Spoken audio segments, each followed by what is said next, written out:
Hello everyone, I am the trainer from Huawei Global Training Center. This chapter mainly talks about big data industry and technological trends. After this chapter, we'll be able to know what is big data, what's the trend and applications of big data technology, and I'll briefly introduce the Huawei Big Data solution.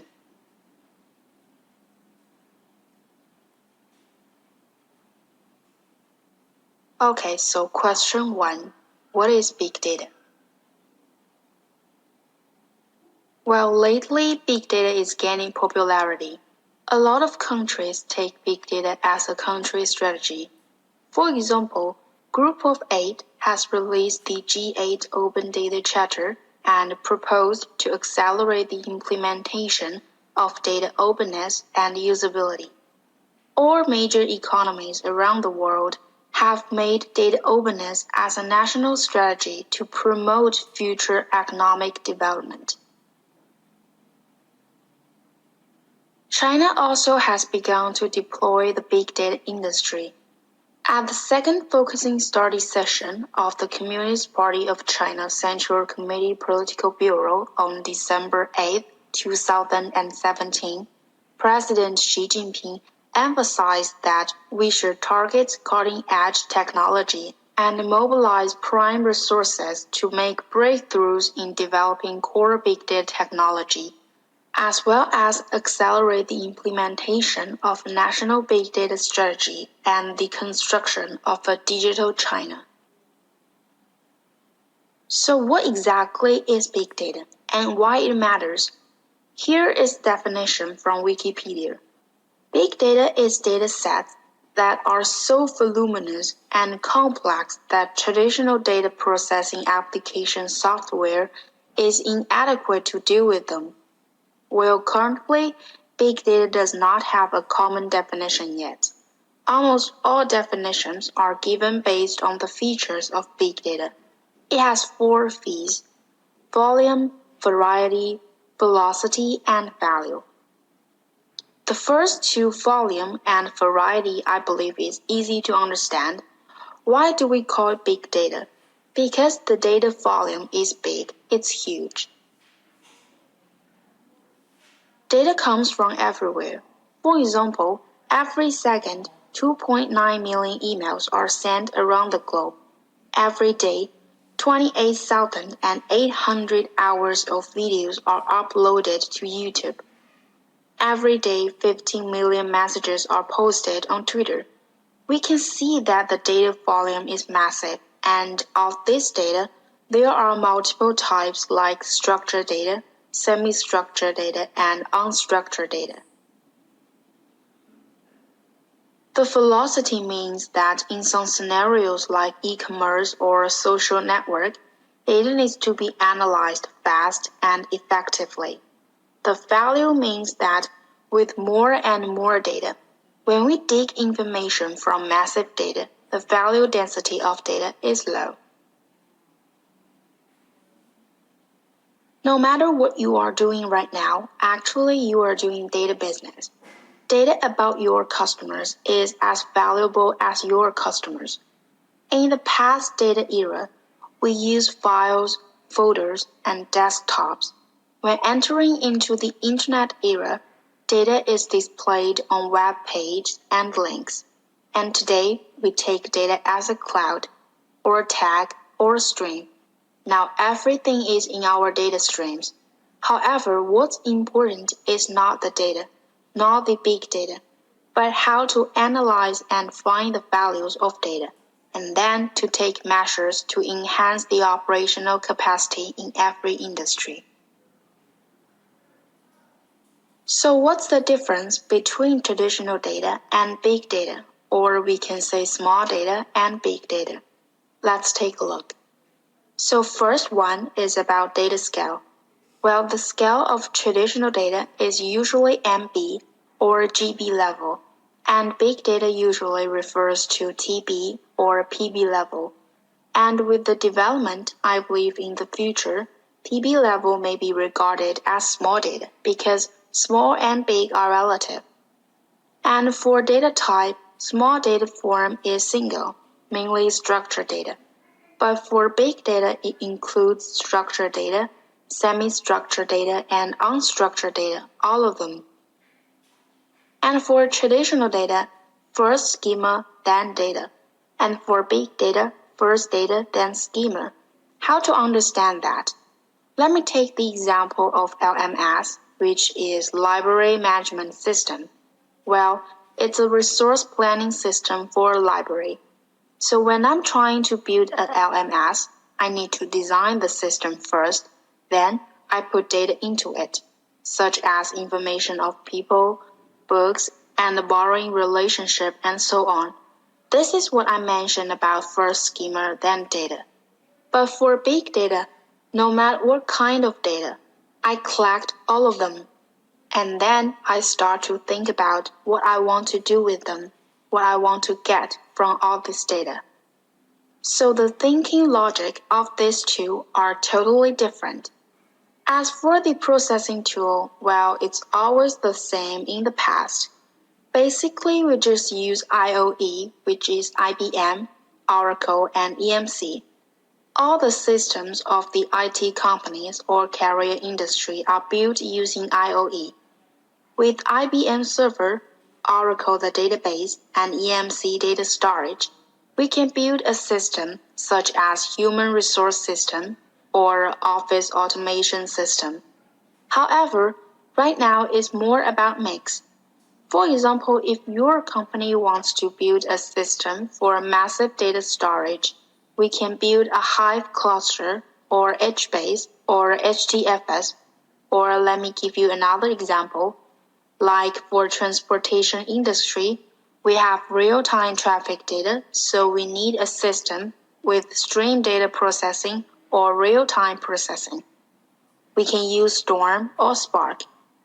Okay, that's some differences between small data and big data.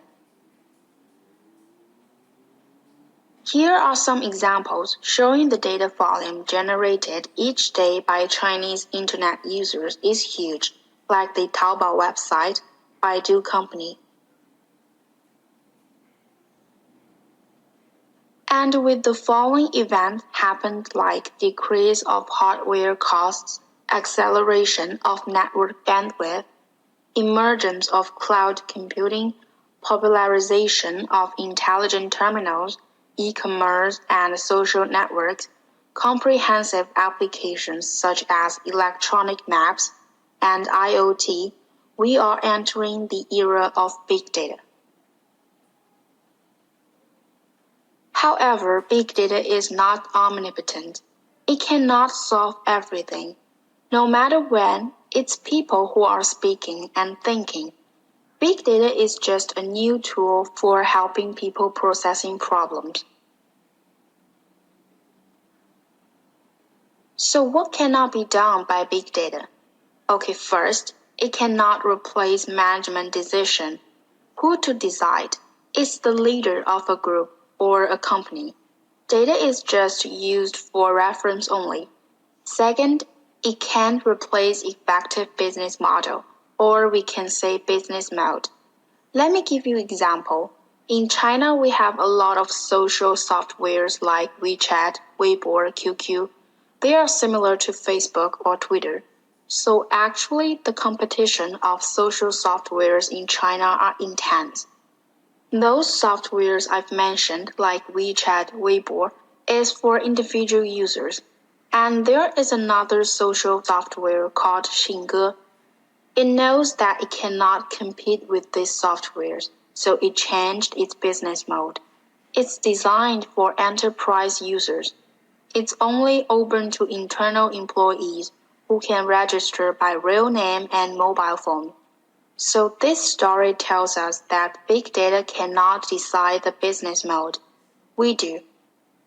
And third one is that we cannot find knowledge without purpose by big data. Like AlphaGo, a chess robot. I have to give it a go or some constraints. Fourth, big data cannot replace the role of experts. Every time you build a model, you need an expert to decide whether the model is good or bad. Here, experts usually refer to business staff or data analysts. And the last one is that once we build a model, it's impossible to use the model all the time. For example, like carrier, the marketing mode is changing all the time because the need of customers is changing all the time. So, the models need to be constantly updated. Then, let's take a look at the big data applications. The core of big data era is to see through the essence of business clearly, to predict the development trend and to guide the future. So the key of big data here is to predict, to mine the values of data. Big data exists, I can say, every industry. Here shows some examples: retail, finance, city, medical treatment, sports, education, telecom, and many other industries. So for politics, here shows an example of United States presidential election in 2016. Trump finally becomes the president by the way of big data analysis. Based on user behaviors on Facebook, it can analyze the personalities and political directions of each user and divide them into 3 groups. And then Trump started to post messages directly to Americans by Twitter, and every tweet is actually a little bit different for each user, trying to win over voters psychologically. In finance, traditionally we need to go to a certain place in a set period of time to obtain services like banks. But right now, we can obtain services anytime and anywhere through online banking. Besides, through data analysis, the new financial institutions can provide personalized services to customers. Let's take a look at a specific example of Walmart. Walmart is an American multinational retail corporation that operates a chain of hypermarkets, discount department stores, and grocery stores. We know that there is a 4-hour time difference between East Coast and West Coast. So when almost by noon in the East Coast, it's only 8 a.m. in the West Coast. So Walmart came up with a strategy. It made analysis of sales in the East Coast first, and then applied the result to the West Coast. For example, based on today's sales in East Coast, it's shown by analysis that the fruit sales is pretty high, so we can increase the supply of fruits in the West Coast in order to maximize the profits. Actually, Walmart processes detailed data about 145 million customers in the USA, which is about 60% of American adults. Walmart uses in-store Wi-Fi to collect information about goods purchased by customers, their residents, and their favorite products. And the big data team of Walmart will analyze the clicking behavior of customers on Walmart official website, in-store and online purchase of goods, trends on Twitter, and the influence of local activities and weather deviations on the purchase modes of customers and so on. All activities are captured by the big data algorithm and analyzed to identify valuable information, which can help millions of customers to enjoy personalized shopping experience. In education, big data provides technical support for elementary education and higher education institutions to analyze all important information, such as students' psychological activities, learning behaviors, exam scores, and career planning. The ultimate goal of big data analysis is to provide personalized services for improving the academic performance of students. Meanwhile, big data analysis can improve students' final exam scores, daily attendance rate, dropout rate, and rate of admission into higher schools, as well as promote balanced education development. As for transportation, while about 200 million mobile phone users in China use Baidu Map, each time the user location is changed, Baidu company can obtain the data. The location information of the mobile phone users can be collected as big data to make analysis for outlining the migration tracks of people. This figure displays the transportation situation during the Chinese Spring Festival. It's an innovation based on the local-based service technology. The data is updated every 8 hours, covering railway, highway, and airlines across China. It's shown by the analysis that within 500 kilometers of driving, it's better to choose railway because it's the highest cost-effective. As for tourism, we can provide suitable touring packages based on different ages, hobbies, and economic capabilities, and we can also avoid potential tourism risks. To be more specific, we can predict the ticket price for different places based on big data. For government and public security, we can, for example, use cloud computing and a large amount of data to locate the areas that are most vulnerable to criminals, create a hotspot map for crime-prone areas. When starting the crime rate of one region, various elements of adjacent regions can be considered to provide support for policemen to log crime-prone areas and capture escaped criminals. About traffic planning, well, we can analyze the traffic crowd based on different ages or different ways of getting to some places, or we can pay more attention to those regions of which the human traffic is over the threshold in history. And based on these results, we could make road network planning or bus line planning in order to optimize the transportation modes. As for sports, for example, we could make analysis of famous football stars like Cristiano Ronaldo or Lionel Messi, to analyze some information such as his way of scoring goals, number of goals scored in different league competitions, and shooting area. Thereby, we could obtain the scouting reports so the coach can make a targeted deployment before the competition. Next, let's take a look at some opportunities and challenges in the big data era. With the increasing volume of data, if we continue to use the traditional framework, which is mini-computer, plus RAID, plus commercial data warehouse, it would cost a lot. And the performance of batch processing is insufficient.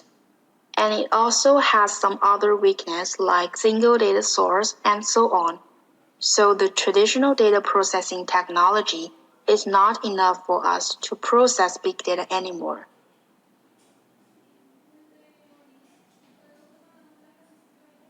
And about the industry applications of big data, we have a lot, like for operation, it could be used for operation analysis, or a financial bill, or electricity distribution. For management, it could be used for social security analysis or tax analysis. And for supervision, it's usually for the government. So actually, this page is trying to show you that every industry is developing big data.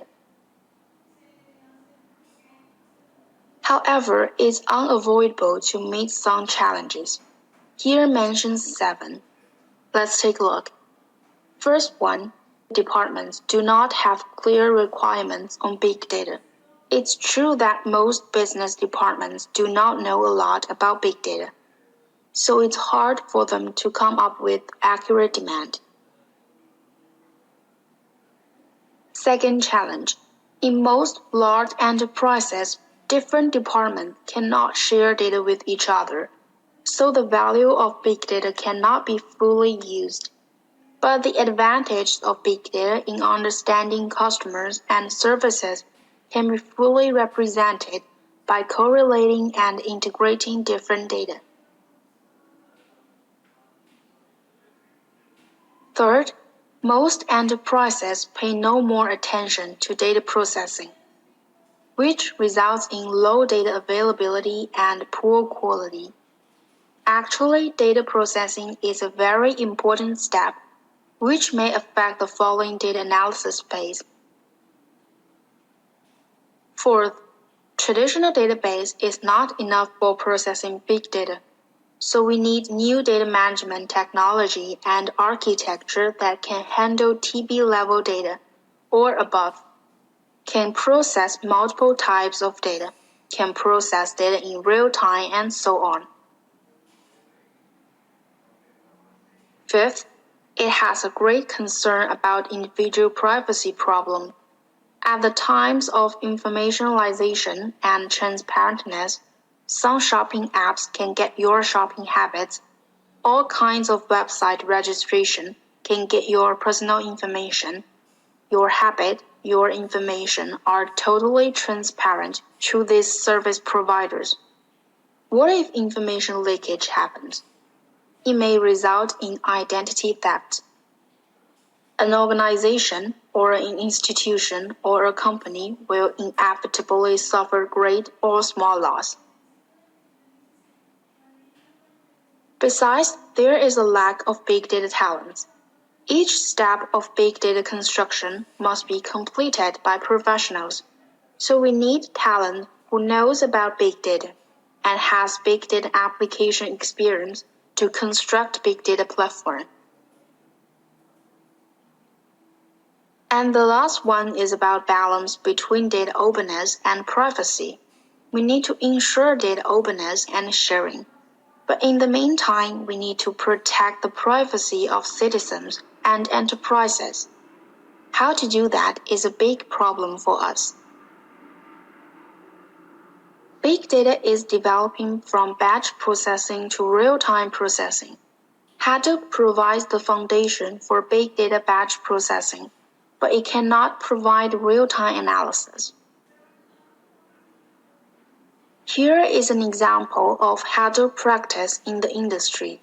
The Intel company develops a new architecture of Hadoop, which is 3 times faster than the Hadoop.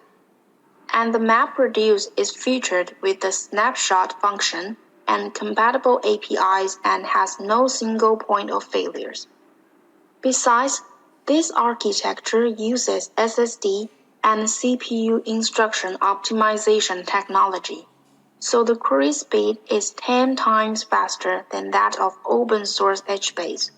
Out of the Hadoop, Intel maintains an open-source project named Panther, covering the instant analysis, document storage, and SQL analysis engine. And here is an example of in-memory computing practice in the industry, the Google Power Drill. It has the performance of querying trillions of cell data per second, which is 10 to 100 times of the traditional column-oriented storage performance. Power Drill can quickly skip unnecessary data blocks.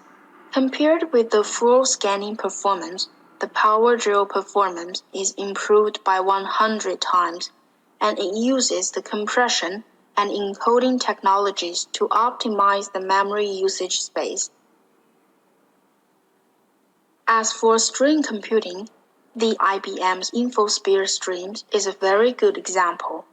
It's one of the core components of IBM's big data strategy, supports high-speed processing of structured and unstructured data, throughput of millions of events per second, high expansibility, and the streams processing language.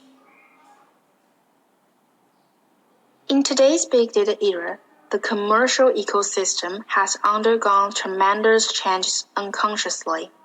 The boundary between Internet users and consumers is becoming ambiguous. Intelligent devices everywhere, online network transmission at any time, and frequent interactions of social networks make the previous web users come into the limelight. For enterprises, they have a chance to conduct large-scale precise researches on consumer behavior for the first time. Actively embracing this change and undergoing the self-dramatic change and evolution from strategies to tactics will let enterprises better adapt to this new era. The big data blue ocean strategy becomes the high ground of future competitions. And these are just some types of big data talents, like big data system R&D engineers, big data application development engineers, and big data analysis, and so on. Then let's take a look at Huawei big data solution called Fusion Insight.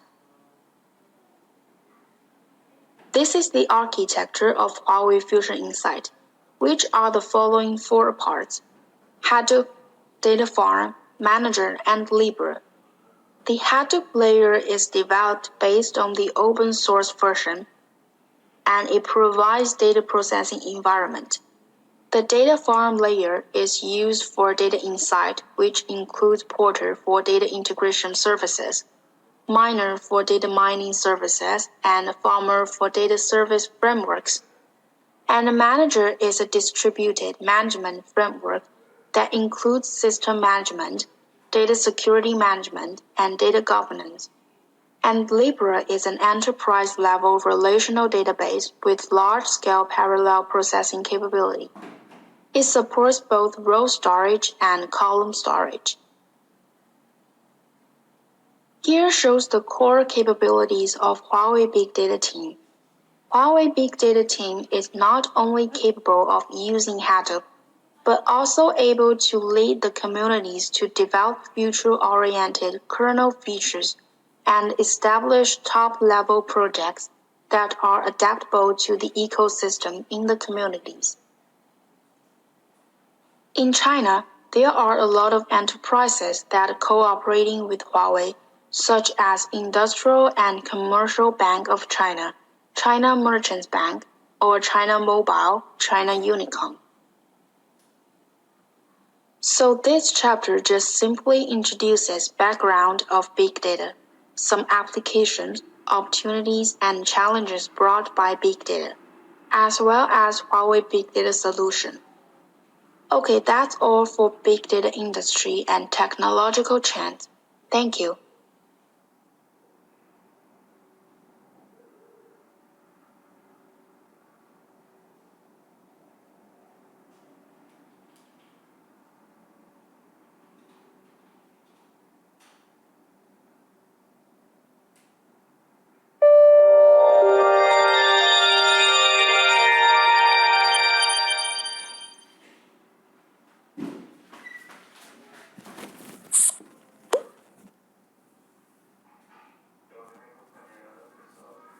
Hello everyone. This chapter talks about technical principles of HDFS. After this course, we'll be able to know HDFS application scenarios, HDFS system architecture, and some key features. HDFS is a Hadoop distributed file system. So what is a file system? Well, file system is a way of storing and organizing computer data to facilitate data access and query. In a dictionary, we can quickly search the word from dictionary body based on the character index. So file system is kind of similar. File name is used for locating a file in the file system, and metadata records file attributes such as file name, length, user group, and location. Data block here is the smallest file storage unit, so we can find the data block based on the file name and metadata. Unlike other distributed file systems, HDFS is highly fault-tolerant, which resolves hardware reliability problems. Since HDFS includes a large number of commodity hardware, failure of components is frequent. Therefore, high fault tolerance makes sure that we can still access the file system if one node fails. It also provides high throughput access to application data and is suitable for applications that have large datasets. And it supports TB and PB level data storage. So HDFS is suitable for large file storage and streaming data access. Here, streaming data access means that access to data files is handled in a streaming manner. HDFS is built around the idea that the most efficient data processing pattern is a write once, read many times pattern. A dataset is typically generated or copied from source, and then various analyses are performed on that dataset over time. Each analysis will involve a large proportion of the dataset, or maybe the whole dataset. So the time to read the whole dataset is more important than the latency in reading the first record. However, HDFS is inapplicable to the following scenarios. Store a massive small files. Actually, metadata of a file system is loaded to memory of a specific server called name node. So the number of files that can be stored in the system is restricted by name node memory capacity. The directory and data block of a file each is about 150 bytes in size. If there are 1 million files with each occupying a data block, at least 300 MB memory is required. If there are 1 billion files, the required memory will be huge. Second is random write. Files in HDFS may be written to by a single writer. Writes are always made at the end of the file. There is no support for multiple writers or for arbitrary modifications in the file. And low delay rate.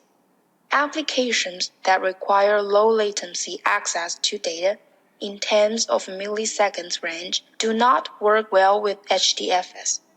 Remember, HDFS is optimized for delivering a high throughput of data, and this may bring high delay. So in conclusion, HDFS is a distributed file system for managing files on multiple independent physical servers.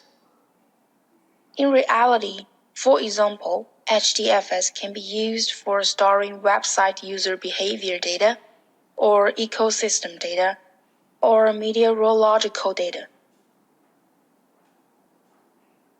Then let's take a look at the position of HDFS in Fusion Insight HD. Based on this figure, we can see that HDFS works as the Hadoop data storage infrastructure with high fault tolerance, high throughput, and it can store large files, so it's on the bottom of the Hadoop architecture. Then let's take a look at HDFS system architecture. The HDFS architecture consists of 3 parts: name node, data node, and client. Name node is used to store and generate metadata of the file system. It also knows the data nodes on which all the blocks for a given file are located. A HDFS runs only one name node instance. Data node is used to store actual data and report back to the name node with data blocks under its management. They also perform operations such as block create, delete, and replicate according to the instructions of the name node. A HDFS can run multiple data node instances. And inside of a data node, there are blocks. which are the minimum amount of data that HDFS can read or write. The file in a file system will be divided into one or more segments and stored in individual data nodes. So these file segments are called as blocks. The default block size is 128 MB, but it can be changed in HDFS configuration according to the need. The client allows services to access HDFS and returns data obtained from name node and data node to services. A HDFS runs multiple client instances. Here shows the process of writing data to HDFS. So first, a service application invokes an API provided by the HDFS client to request for data writing. The HDFS client creates the file by calling the create method of distributed file system. Then, distributed file system sends an RPC request to the name node to create a new file in the namespace. And the distributed file system also returns FS data output stream to the client for writing data into it.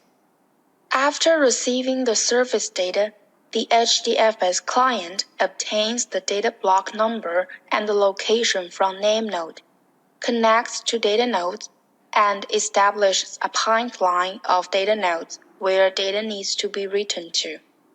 Then, the HDFS client uses the proprietary protocol to write data to data node 1 and copy the data from data node 1 to data node 2 and data node 2 to data node 3. After data writing is complete, the data nodes send a confirmation message back to the HDFS client. After all data writing is confirmed, the service invokes the HDFS client to close the file and connect to the name node to confirm that the data writing is complete. The process of reading data is similar but much more easier.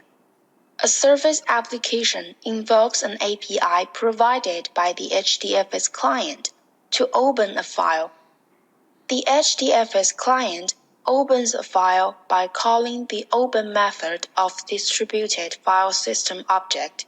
Then, distributed file system sends an RPC request to the name node to locate the blocks of a file to be read. Then, distributed file system returns FS data input stream to the HDFS client for the client to read data. The HDFS client connects to multiple data nodes according to the information obtained from the name node. After data reading is complete, the service application invokes the close API to close the connection. Next, let's see some key features of HDFS. There are multiple key features of HDFS architecture like federation storage, data storage policy, HA, multiple access modes, space reclamation, name node, data node in masters and slave mode, unified file system namespace, data replication, metadata persistence, and robustness. First, HA, short for high availability. The HDFS high availability is mainly reflected in active standby name node elected by Zookeeper to solve name node failure problems. The active name node provides services, and the standby name node backs up metadata as a hot spare. HDFS uses journal node to store edit log, which records user operations generated by active name node.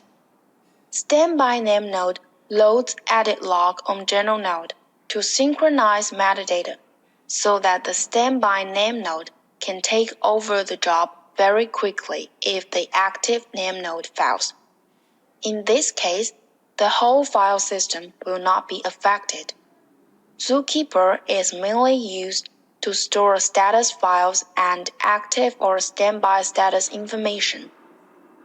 ZKFC, which is Zookeeper Failover Controller, is used for monitoring the active or standby status of NameNode. The process of metadata persistence is as follows.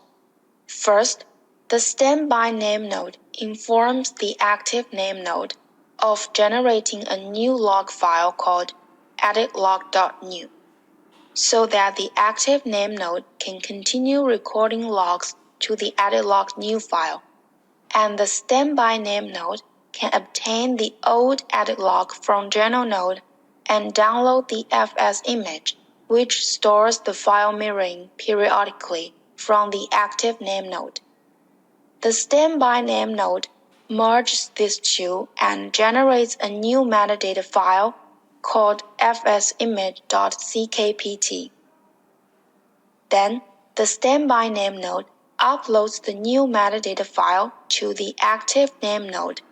The name of the file is changed to fsimage to override the original fsimage file, and the editlog.new file is also renamed as editlog.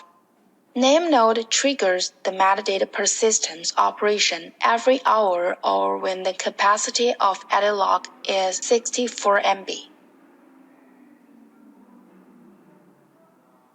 We know that the NameNode keeps a reference to every file and block in the file system in memory, which means that on very large clusters with many files, memory becomes the limiting factor for scaling. So, HDFS federation allows a cluster to scale by adding NameNodes. Each one manages a portion of the file system namespace. For example, one NameNode might manage all the files rooted under the user directory, and the second NameNode might handle files under the database directory. And each NameNode has its corresponding standby NameNode. Under federation, each NameNode manages a namespace volume, which is made up of the metadata for the namespace, and a block pool containing all the blocks for the files in the namespace. We've mentioned before that HDFS is highly fault-tolerant. This feature is accomplished by data replication mechanism. HDFS replicates file blocks and stores in different data nodes. An application can specify the number of replicas of a file at the time it's created, and this number can be changed anytime after that.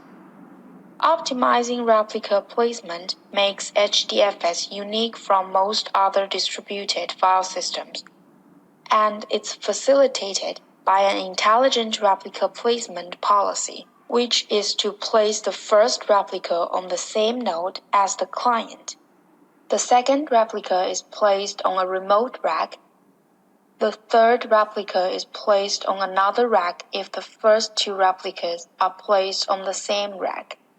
Otherwise, the third replica and the first replica are placed on different nodes in the same rack. Other replicas are randomly placed on the cluster. And by default, the HDFS NameNode automatically selects data nodes to store data replicas. But we can configure the way of HDFS data storage based on the actual needs. There are three common scenarios in practice: store data in different storage devices, store data with labels, and store data in highly reliable node groups. So first, store data in different storage devices.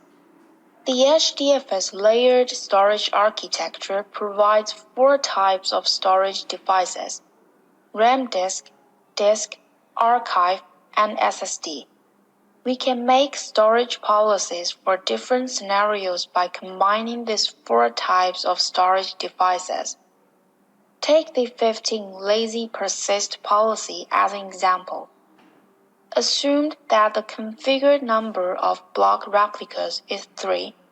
The first replica is written to RAM disk, and the other 2 are written to disk. As an alternative, if the first replica fails to be written to RAM disk, then the first replica is written to the storage type specified by alternative storage policy, which is written to disk. And if the other 2 fail to be written to disk, then the other 2 replicas are written to the storage type specified by alternative replica storage policy of other replicas, which is also disk. Second, store data with tags. Users can flexibly configure HDFS data block policies based on service requirements and data features.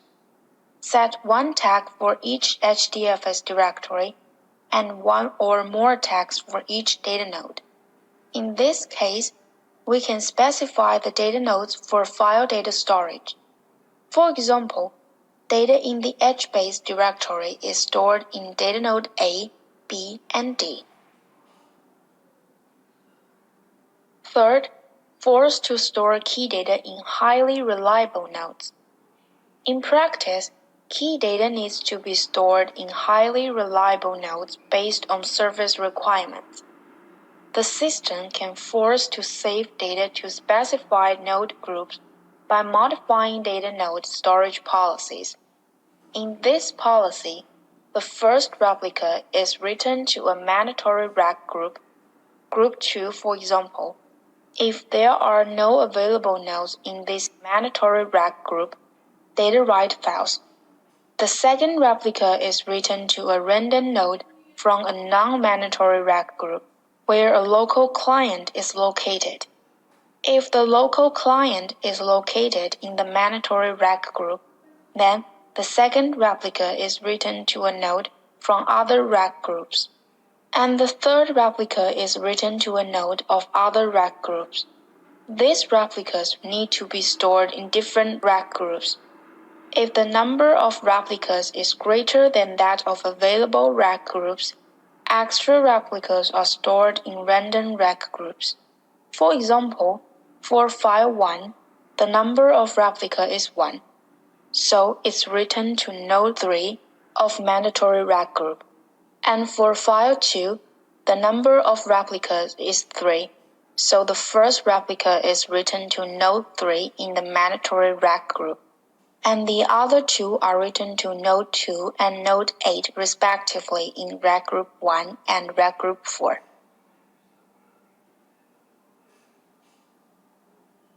Co-location means to store associated data or data that is going to be associated on the same storage node.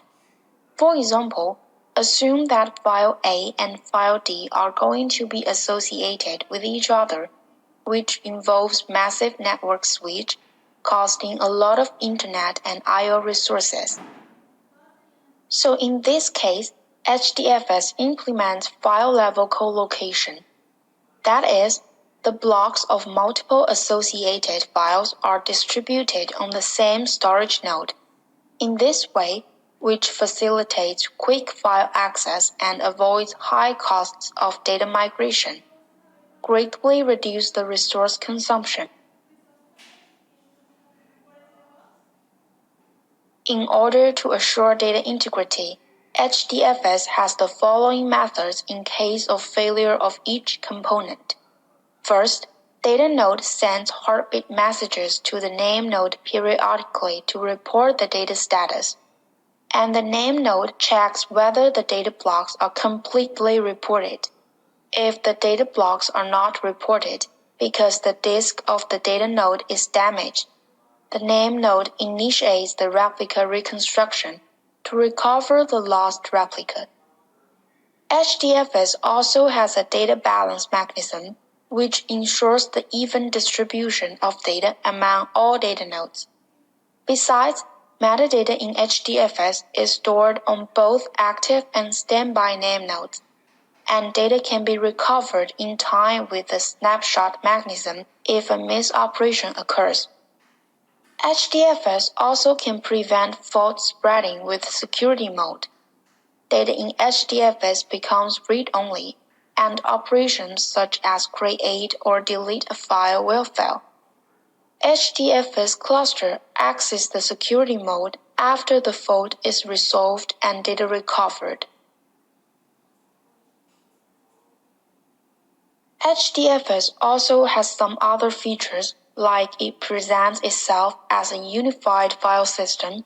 It supports recycle bin mechanism, which means that files can be recovered if accidentally deleted, and data is stored by blocks in HDFS. Besides, data can be accessed through Java APIs, HTTP, or shell commands. Here shows some common shell commands, which are kind of similar to the commands in Linux. So this chapter mainly talks about HDFS, including its basic concepts, application scenarios, technical architecture, and some key features. Okay, that's all for HDFS. Thank you.